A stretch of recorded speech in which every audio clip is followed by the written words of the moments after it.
Ingatan niyo yung buto niyan, ha? Ang payat niyan.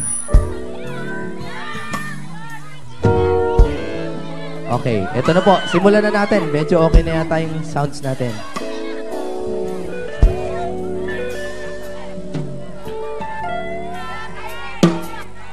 Kay tagal na natin hiwa-hiwalay,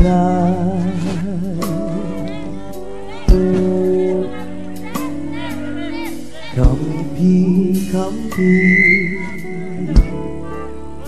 away-away,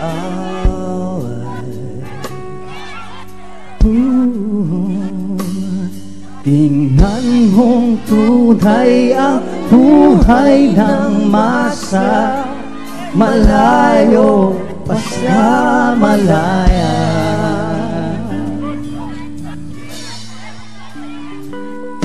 Kay tagal pa natin magsasama-sama, simula pa lamang, kumbaga sa drama. Ang kinabukasan, gaganda ang kulay, kung sang-ayon tayo sa tunay. Nakalayaan, pinaglalaban ang kalayaan, may kabayaran.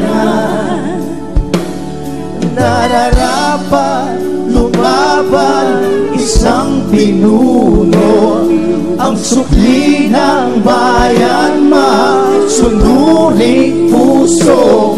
Kung sabay-sabay natin mahalin ang tuntunin, makakamit na ng bansa ang tunay na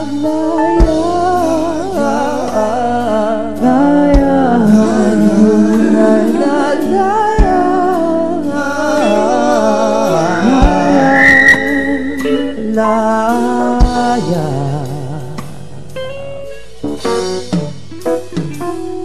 Kailan ba natin makikilala? Kailan pa ba natin makikilala kung sinong kaaway? Kung sinong kaaway? Kung sinong kasangga? Kung sinong kasangga? Sama-sama, sino ang mag-aadya? Patago na tayong tinaya. Sabihin natin yung kalaban. Ang kalaban natin ay butas na batas.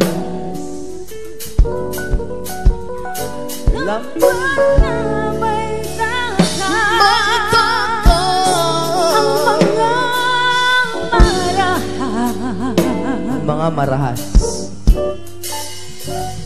kung nagdurusa ang mabubuting tao, ito ba ang tinatawag nyo? Nakalayaan, pinaglalaban ang kalayaan, may kabayaran. Nararapat lumaban, isang pinuno, ang sukli ng bayan, masunuring puso.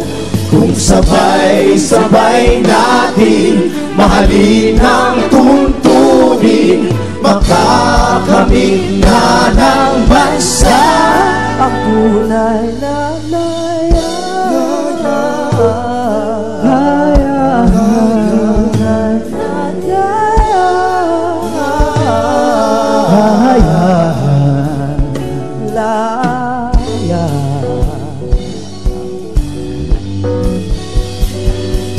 Ulay na malayo taong tapat. Pagbuhin sarili, lahat aangat. Malayo sa mala, malaya sa lahat. Pagbabago ngayon, kalayaan bukas. Kalayaan, pinaglalaban. Ang kalayaan, may kabayaran. Nararapat lumaban, isang pinuno. Ang sukli ng bayan, masunuring puso. Kung sabay-sabay natin mahalin ang tuntunin, makakamit na ng bansa ang tunay na laya. Tunay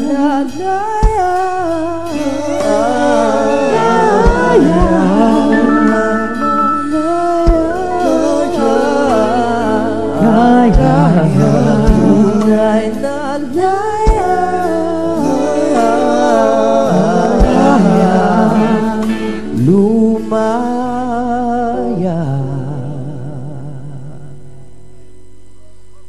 Maraming salamat po. Thank you. Yun po yung sa aming konsepto ng Tunay na Laya. Alam mo, marami pa hong kakanta para sa inyo. So we will go straight to our last song. Itong huling kanta namin, ang title nito, Ang Tamang Pilipinas. Ang lahat ho tayo, of course, that was a campaign slogan, yung tama, ano, tapang at malasakit dahil po sa ating mahal na Senator Cayetano and of course, Mayor Duterte. Pero yung Tamang Pilipinas, bukod po sa isang campaign slogan, ay isa po rin naming parang pangarap. Ang gusto namin mangyari, syempre, hindi na namin kailangan yung sobrang gumanda ka agad. Ang gusto lang natin maging tama. Sumunod sa Constitution, sumunod sa batas. Yun lang naman eh, di ba? Salamat po. Thank you. Ngayon, itong kanta, ang title nito, Ang Tamang Pilipinas. Sobrang viral na po to. 122 views na. Yan. 122 lang. Grabe. Uy, ano yung naman? 125 naman. 125. Yung 25 ako eh. Ako yung nag-view. Yung nanay ko 3 beses pinanood yan. Ayun. Okay. hindi ho. Sa totoo, medyo, it's a bit viral, no? Pero alam nyo naman po these days, kahit viral yan, bago ho makarating yan sa tenga ng maraming kapatid natin, it takes time. Yes. Ginawa lang namin po to a few days before the election. Yes. Pero napaka-hopeful po ng kantang to. Ito na ang tamang Pilipinas. Ito na ang tamang Pilipinas. Kung pasensya na po kayo, napahaba yung intro. Sabi ko, hindi na ako mag-i-intro. Ikaw kasi daldal ko eh. Yung ano ho kasi, yung simula ng lyrics nito, narinig nyo na ba yung tunog ng pagbabago? Narinig nyo na yung term na tunog ng pagbabago? Narinig nyo na, di ba? Ang tanong ho ng kanta na to, ano ba yung tunog ng pagbabago? Yan. Tapos narinig na natin yung kulay ng pagbabago. Ano ba yung kulay ng pagbabago? Ito po yung sagot. Ang tunog ng pagbabago ay ang sigaw ng masa. Yes. That we are heard as a country, not as oligarchs or as individuals or powerful individuals. Yan ang tunog ng pagbabago. Ang kulay ng pagbabago, wala hong exclusion. Hindi puro color yellow, hindi puro dilaw. Dahil ang kulay ng watawat ay dilaw, asul, pula. Kaya ang kulay ng pagbabago ay dilaw, asul, pula. Mamaya pakakantahin namin kayo dahil yung chorus nito, madali lang naman yan. Ngayon, yung first stanza nito is may bagong tunog akong naririnig. Tila isang iba yung tinig. Mula sa malalayong nayon, may humuhuni na ibon na naririnig na natin ngayon. That ibon is Duterte, that eagle is Mindanao. Na naririnig na natin ang South. Yes! Okay? Yan ang sa amin tunog ng pagbabago. Here we go. Sabayan niyo kami, come on! One last song, baby! 1, 2, 3. May bagong tunog akong naririnig. Tila isang iba yung tinig. Mula sa malalayong nayon, may humuhuni na ibon na naririnig na dating ngayon. Woo! May bagong kulay akong nakikita sa bansang dati bulag ang isang mata. Dati dilaw lang ang kita, ang wakaw at mas maganda kung kasali ang asul at ang pula. One, two, three! Ito na ang tamang Pilipinas. Ito na ang tamang Pilipinas. Ang tunog ng pagbabago, sigaw ng masa. Ang kulay ng pagbabago ay dilaw, asul, pula. Lahat tayo'y naririnig, lahat tayo'y nakikita dito sa bagong bansa. Madali sabayan ha, madali sabayan. 1, 2, 3. Ito na ang tamang Pilipinas. Ito na ang tamang Pilipinas. one last time. Ito na ang tamang Pilipinas. May bagong tunog akong naririnig. Bagong tunog. May bagong kulay na kulay pag-ibig. Bagong kulay. Walang bulag, walang bingi, hilahin ang sarili, ngunit walang iwanan sa isang midhi. 1, 2, 3. Ito na ang tamang Pilipinas. Ito na ang tamang Pilipinas. Ang tunog ng pagbabago. Ang kulay ng pagbabago ay dilaw, asul, pula. Lahat tayo'y Tayo'y nakikita dito sa bagong bansa. Ito na ang tamang Pilipinas. hanggang hindi pantay-pantay ang alaga ng bansa sa timog at sa hilaga. Hindi tayo malaya Kung ang buong bansa'y bigyan ng halaga, malaya na tayong talaga. Ito na, come on! Ito na ang tamang Pilipinas. Ito na Ang tamang Pilipinas. Ang sunod ng pagbabago. Ang kulay ng pagbabago ay dilaw, asul, pula. Tayo'y nakikita dito sa bagong bansa.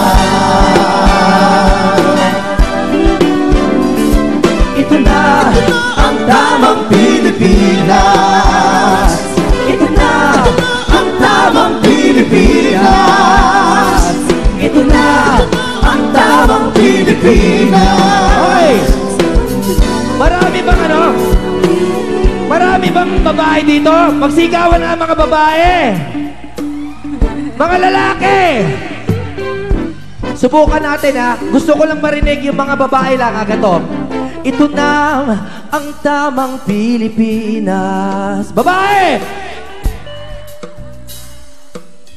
Sabi sa'yo, mas malakas mga lalaki talaga eh. Oo. Powerful. Sabi sa'yo, Gayle, mas malakas lalaki. Sorry na, obvious naman, di ba? Try natin lalaki ha. Lalaki ha, lalaki. Ganito lang ha. Ito na ang tamang Pilipinas. 1, 2, 3, lalaki! Okay, tatlo kayo ha. Ang ganda, maganda ho. Pero si Suhaili kasali. Okay, okay. Sabay-sabay na lang. Lalaki at babae. For Here one we go. last time. 1, 2, 3, go! Ito na. Yes! One last time, one last time. Ito na. Ang tamang Pilipinas. Maraming salamat po. Maraming salamat, Daddy. God bless Ang everyone. tamang Pilipinas. Congratulations sa ating lahat. Ito na. Ang tamang Pilipinas. Salamat, Tama! Salamat, Tama. Pilipinas. Congratulations sa ating lahat, buong Pilipinas! Woo! Ang tawang Pilipinas. Ito na ang tawang Pilipinas. Ang tawang Pilipinas. Ito na ang tawang Pilipinas. Mabuhay ang Pilipinas! Ang galing nyo! Aynel! Oh, cut! Tawagin na natin ang ating susunod na performer para mabilis, di ba? Oo, tirahin na to! Ladies and gentlemen, please, Tawagin mo na! welcome! Ivy! Violan! Ivy Violon! Ba't tumahimik? Magandang gabi po sa inyong lahat. Ako po si Ivy Violan. Dito pinanganak, taga Davao po ako. Ako'y masaya, magandang welcome sa akin to dahil ako po'y naniniwala na si Digong ay may gagawing maganda para sa ating bayan. At sana po mag-umpisa rin sa atin na tayo rin na magbago. Para po sa inyong lahat, haharanahin ko kayo.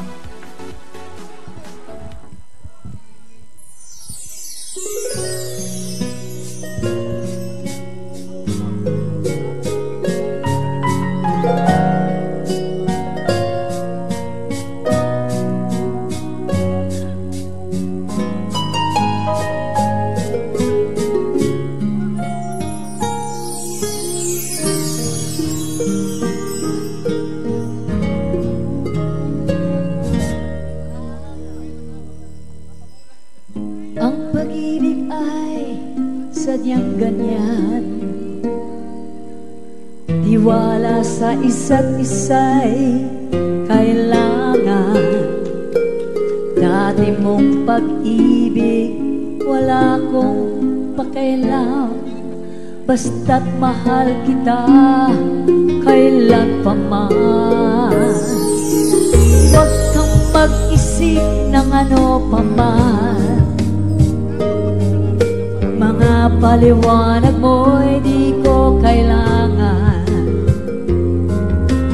Kahit pa ano ang iyong nakaraan, mamahalin kita maging sino ka man. Di ko mahal kita, basta't mahal kita. Iniisip nila ay hindi mahalaga, basta't mahal kita. Lahat tayo. Sino ka man?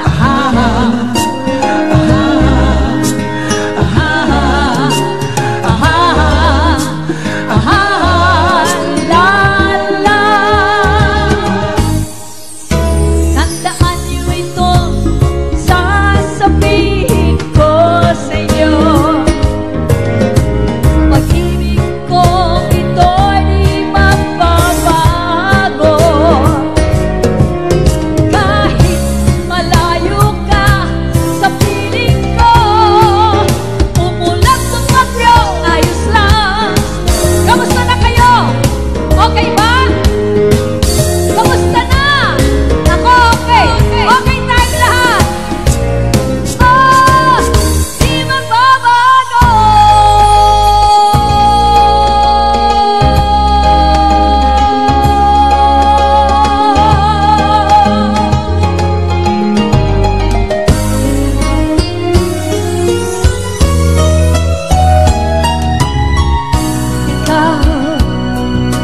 Ikaw pala ang hinihintay ko, pangarap. Ngayong kapiling ka, tayo'y iisa. Hindi ko hahayaan sa atin ay may hahadlang. Pangako sa'yo, ipaglalaban ko sa hirap at ginhawa ang ating pag-ibig, upang di magkalayo kailanman. Pagkat ang tulad mo ay minsan lang sa buhay ko. Oh, pangako sa'yo, ipaglalaban ko sa hirap at ginhawang ating pag-ibig, upang di magkalayo kailanman, pagkat ang tulad mo ay minsan lang sa buhay ko.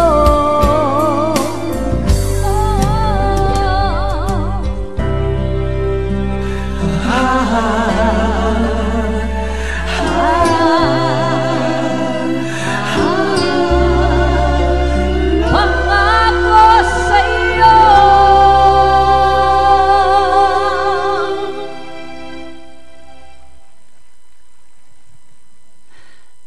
Pinahawakan ko ang pinapangako ng ating Pangulo.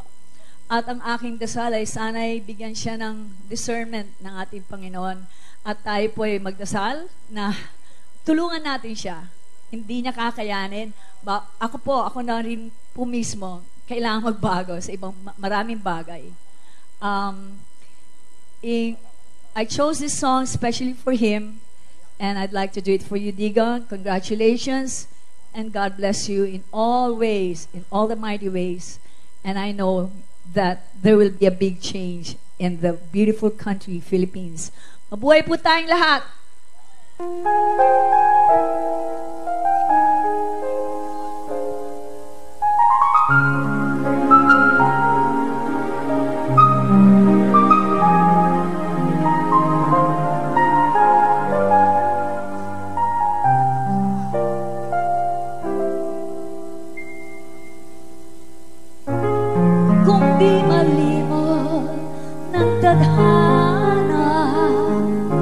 Bigyang tuldok ang ating ligaya, walang hanggan ay hahamakin, pagkat walang katapusan kitang iibigin.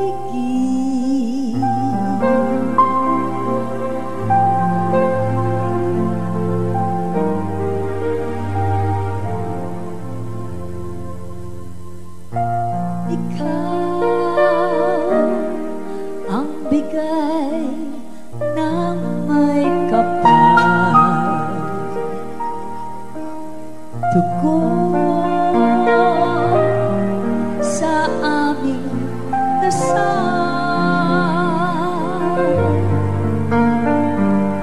upang sa lahat ng panahon, bawat pagkakataon ay ibigin ko'y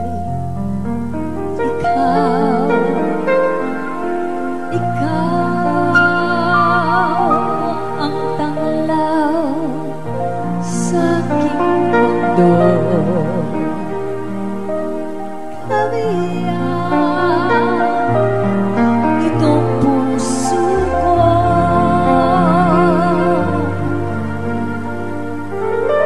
walang ikahati man sa dilim, na sa'yo'y may ipapalit, ngayo't kailan ay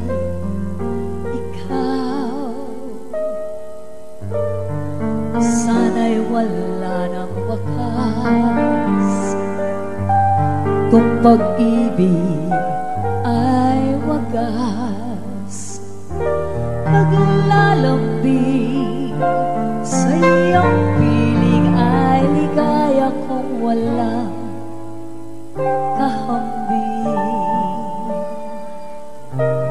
Kung di malimot ng tadhana, bigyang tuldok ang ating ligaya, walang hanggan ay hahamakin, pagkat walang katapusan kitang ibigin.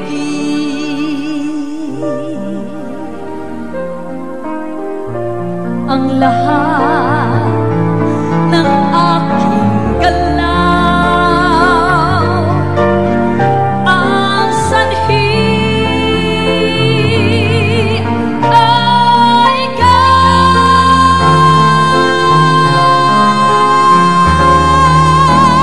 Kahit na ilang tinig kaya kong tapakan, kung iyan ang paraan upang landas mo'y masundan. Kahit ilang ulit ako'y iyong saktan, hindi kita maaring iwanan. Kahit ilang awit ay aking aawitin, hanggang ang himig ko'y maging himig mo na rin. Kahit ilang dagat ang dapat tawirin, higit pa riyan ang aking gagawin. Di lamang pag-ibig ko, di lamang ang buhay ko ibibigay sa ngalan ng pag-ibig mo. Higit pa riyan aking mahal ang alay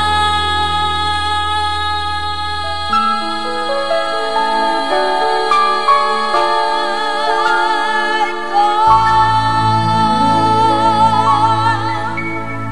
God bless you all. Salamat po.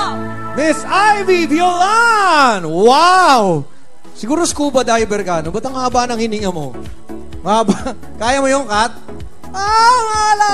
Hindi nga ako marunong Alam mo kumanta. ba, Miss Ivy Violan? Oo. Oo. Try mo. Kaya mo ba yun? Di ba ang haba ng hininga ni Ivy? Haba ng hininga, di ba? Oo, pero bago si Ivy, nakakita mo yung kanta nila Paolo Santos, Oo nga. Jimmy Bondo, Yun, Gail, ang ganda, no? si Creep, Thor. Ang ganda ng mga meaning. Si Takbo. Oo. Takbo. Ayan, may pumasok. May pumasok na ng Ano yan? Ano yan? That's the WADA production. Sila pala yun. Oo. Hindi, meron lang akong may Sige, konti kwento mo. tayong changes sa ating programa ngayon. Sige. Ikaw ang nakakalam niyan lahat eh. Oo nga. Sorry. Nandito na po. Dumating na po! Pagka sinabing nandito na po eh. Nandito na po ang WADA Productions. Palakpakan po natin sila. Yan na. Dumating na po ang ating tatay, ang Andyan presidente na siya! Ng Pilipinas! ang ating tutulungan sa pagbabagong ating ninanais. Yon! Sigaw nga tayo. Tawagin natin siya. 1, 2, 3! Duterte! Duterte! Duterte! Sigaw po ang lahat! Duterte! Duterte! Duterte! Yan. Ladies and gentlemen! Yan. Duterte! Duterte! Duterte! Duterte!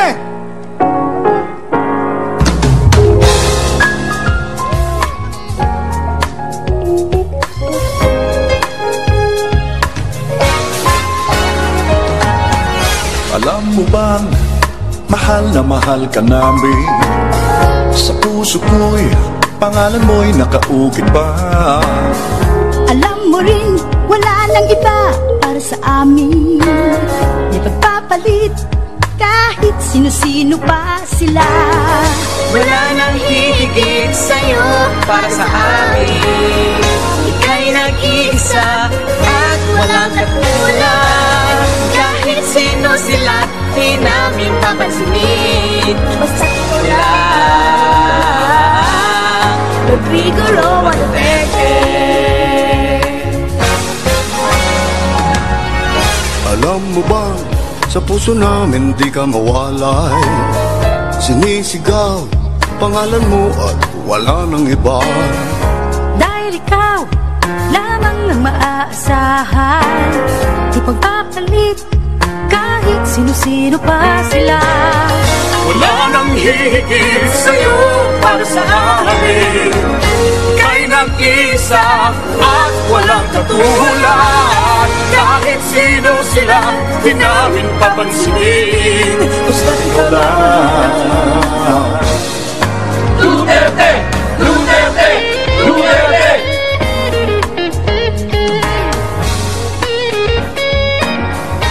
Nais po nating tawagin. Yes! Siyempre, dapat yung naging vice-presidente muna Oo. ng ating presidente. Tawagin muna natin. Si Senator Alan Peter Cayetano! Sa isip namin di ka mawalay. At kahit Magandang gabi sa iyo, Senador! panaginip pa rin. Mayong gabi sa kaninyong tanan. Kasamahan natin si Senator dito.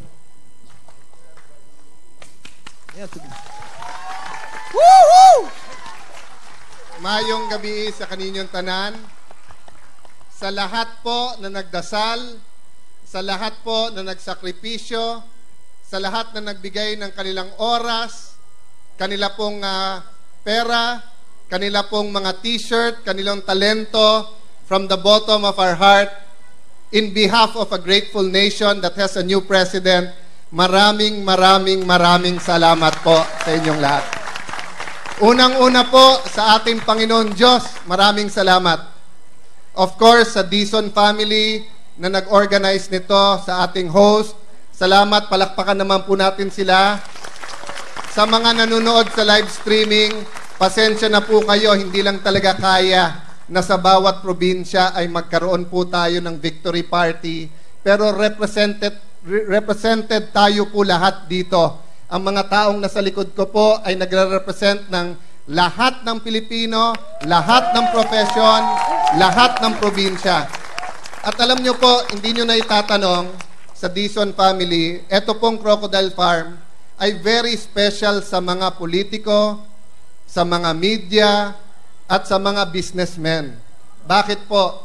May lugar po sila dito, yung mga buhaya po, yung crocodile, 1 month, 1 buwan, hindi papakainin. Tapos ipapasok po doon ang negosyante, ibang taga-media, ibang politiko. Pag kinagat po sila, tunay na tao sila. Pag hindi kinagat, kapwa buhaya po sila. Bagamat biro lang po yon, kung naalala nyo po, nung nangangampanya kami ni Mayor Duterte, ngayon ating Pangulo, madalas natin sabihin, kung ano ang ating itatanim, siya din ang ating aanihin. At kung ang itatanim natin ay krimen, droga, korupsyon, ang ating pong aanihin ay gulo o gubot. Di ba? Kaya gubot na kaayo sa ating bansang Pilipinas. Kaya kinailangan natin ang isang Mayor Rodrigo Rody Duterte. Sabi din po sa Biblia, we die because we lack knowledge. We elected a president who is not only intelligent, brilliant, but is also very strategic. Marami po pag nanonood sa TV, naiinis, nagagalit, nagkri-criticize ka agad. Pero hindi nila naiintindihan na may strategy po ang ating Pangulo para sa pagbabago. Yes. Tinanong po siya tungkol sa pagpatay ng mga media. None of us here ever excused murder.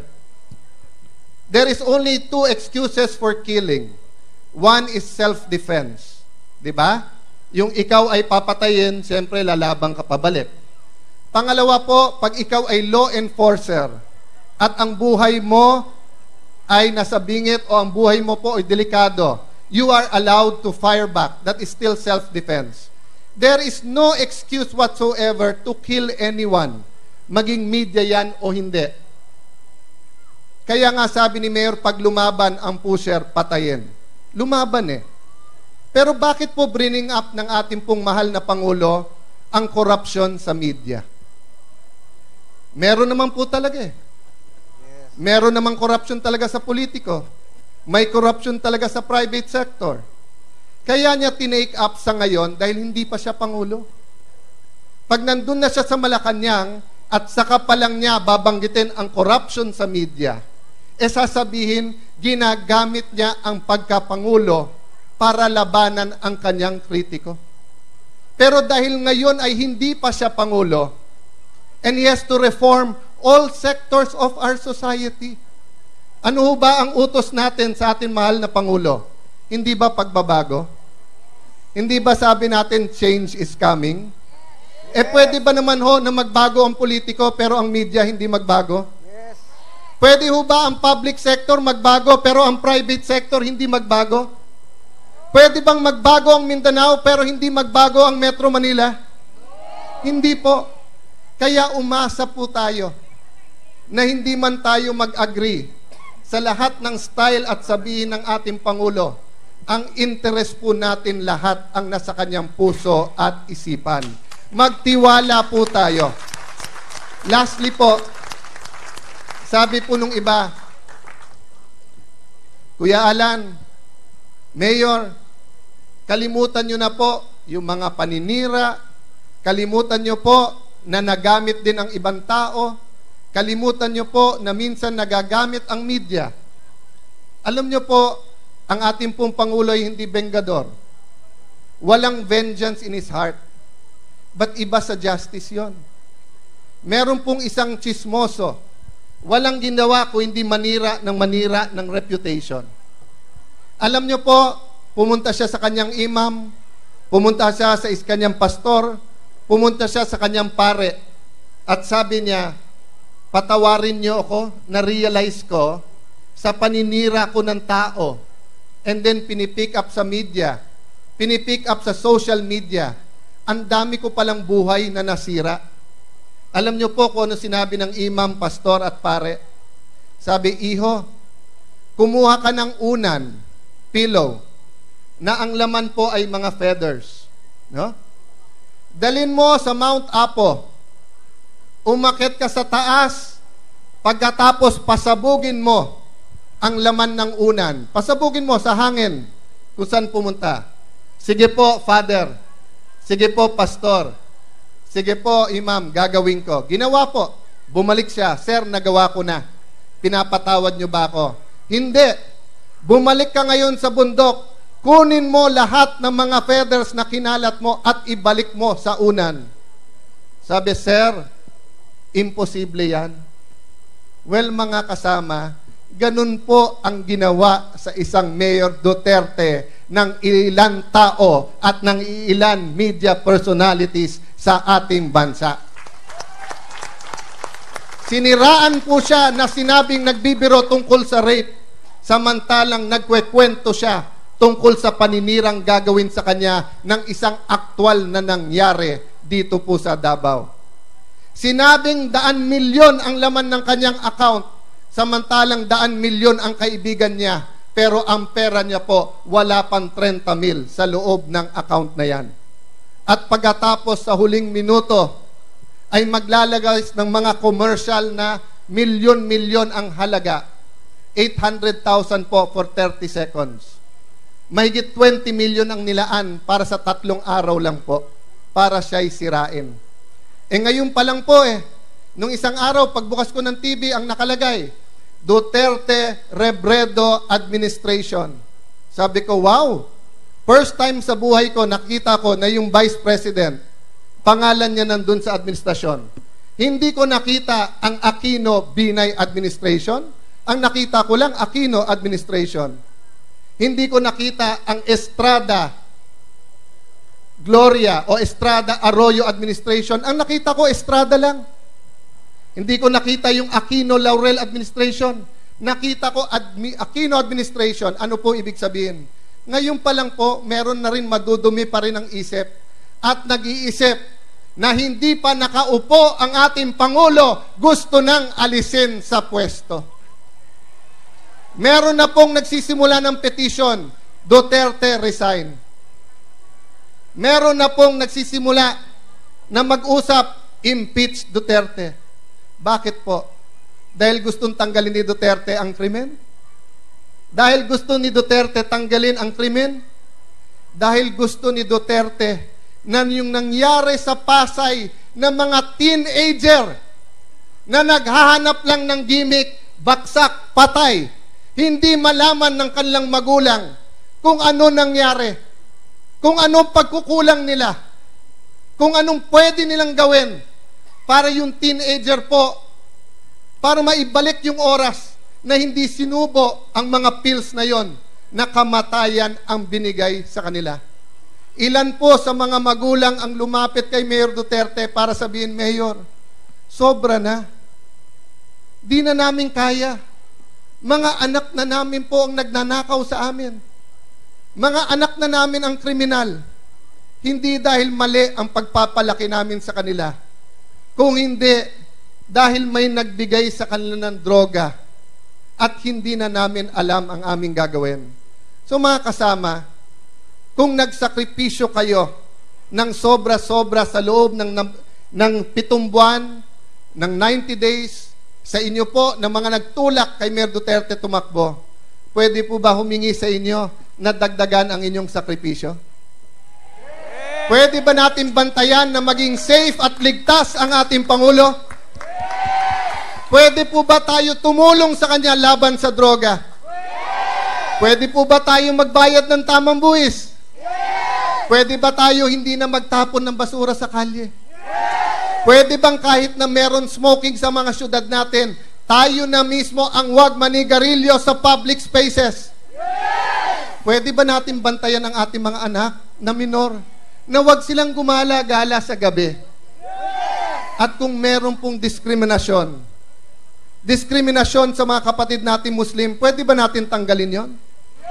Kung may diskriminasyon tayo sa mga LGBT, pwede ba natin tanggalin yon?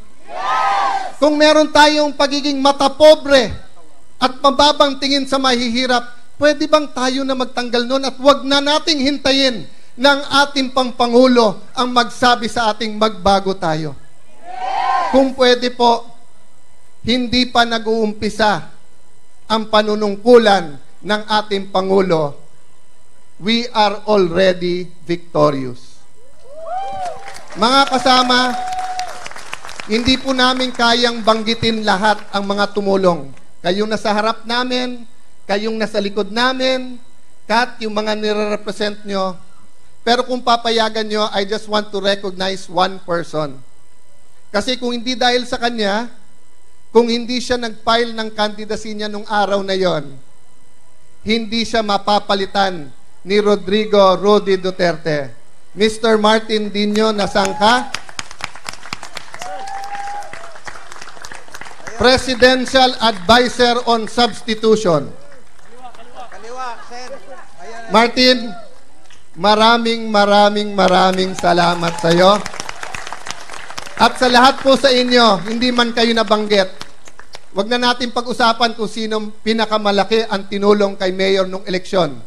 Ang pag-usapan natin, sa susunod na 6 na taon, gaano kalaki ang kaya niyong isakripisyo? Gaano kalaking tulong ang kaya niyong ibigay? Huwag niyo nang sabihin sa mga taga-Binay, nasaan kayo nun? Huwag niyo nang sabihin sa mga taga-Rojas, nasaan kayo nun? Huwag niyo nang sabihin sa mga taga-Po, nasaan kayo nun? Ang sabihin niyo, magsama-sama na po tayo ngayon at magsakripisyo tayo. God bless you. God bless the Philippines. God bless our new President, Rodrigo Rudy Duterte. Maraming salamat! Senator Alan Peter! Senator Alan Peter Cayetano! Maraming salamat po sa inyong napaka-atindi at napaka-inspiring and motivating message.